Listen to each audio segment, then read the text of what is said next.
Yeah, in this video I want to explain to you how you can place your order, your wholesale goods, your items that you need to resell on 1688, which is Alibaba. So, well, let me talk from experience and tell you the best way you can order for your goods. So the first thing is for you to get familiar with the app very well, understand the nitty-gritty that is there. So immediately you download this app. So it has an English version whereby it can translate it to you and you'll be able to see one or two things. So but whether it is in English version or in Chinese version, you can still understand it with this explanation I'm ready to give to you. So immediately you have this app in your store being downloaded through your Play Store. So the second one is the search aspect of it. You click on it and you search for the product you want. But once it brings products, it will bring different similar ones to it as well. If you are clicking on one, it brings different pictures for you. So if, for example, you're selling on Konga, it is easier for you to have this app. It is best for you to have it because having this app gives you 3 different pictures which Jumia may collect. Konga specifically will collect 3 pictures from you if you want to sell under them. But Jumia, they don't mind. With 1 picture, you are good to go. You are good to upload your pictures. So we'll discuss all this one in details when we get to how to create our products on Jumia Konga.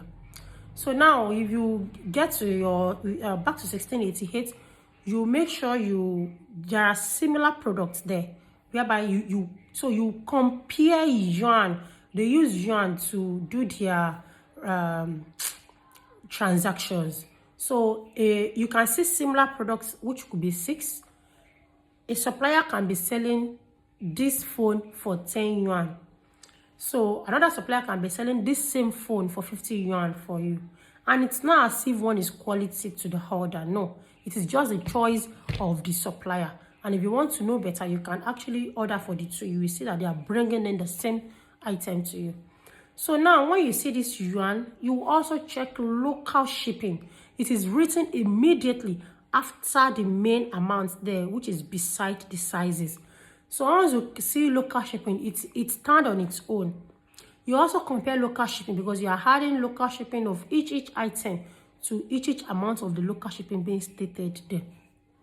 So if you have an item, for example, 10 yuan, and the local shipping on that same amount, that same item is 2, that means you are buying that product for 12 yuan.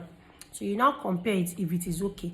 So for example, 12 yuan, you will need to now multiply it to your own amount in your country. For example, in Nigeria, a yuan is 256 naira. So if I'm buying an item and they said it is 10 yuan, so that means the item is 2,560. So 256 naira times 10, 2,560. And you don't forget to still ship this item, which is being operated in dollars.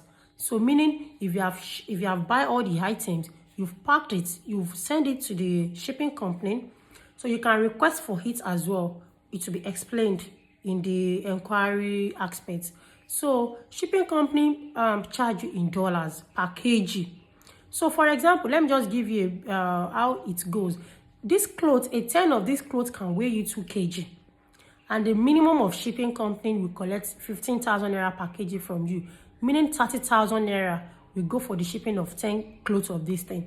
So if you are adding 2,560, you will now need to divide the 30,000 naira into 10. So one quantity is 3,000 naira. 3,000 naira plus 2,560 make 5,560. So that means a clothes costs you 5,560. Then you will now need to check if this one meets the value in your own country, your own area. Can they actually buy it that same amount? If you have put your gain there, maybe you are using 1,000 or 2,000 to sell an item. Will this item go faster with 6,600, or this thing will just hold your capital? So you need to look at this. So this is what to look at when you are clicking on supplier's link. Okay, I want to go for the one that say 8 yuan, 10 yuan. It is very, very important. Buying with 1688, you need to check the yuan of the supplier. So okay, if this supplier is actually giving me 20 yen, another one 30 yen, so you can use the whole day to search for the suppliers that sell fast, that sells cheap. It's not a bad thing, but just know that they all supply the same thing. So it's not as if one is cheaper, one is not cheap. That means the one that is cheaper will not be good. No, that is what pleases the supplier, in as much it is the same picture. So you can just search for similar picture like that. But for you to buy on 1688, important things to watch there is the yuan, which is the amount they sell, the shipping, which is the local shipping.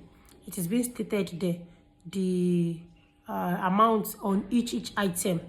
So local shipping is there, the yuan for the amount of the item you need to sell, and the conversion rate of your country, which you will use to multiply the yuan the supplier wrote there. And also, which is the fourth one, is the shipping rates, which is the dollar rate that will be used to ship it down to your country. So all this matters when you want to buy on 1688, so you will know if it's worth buying or you should go for local products. Thank you.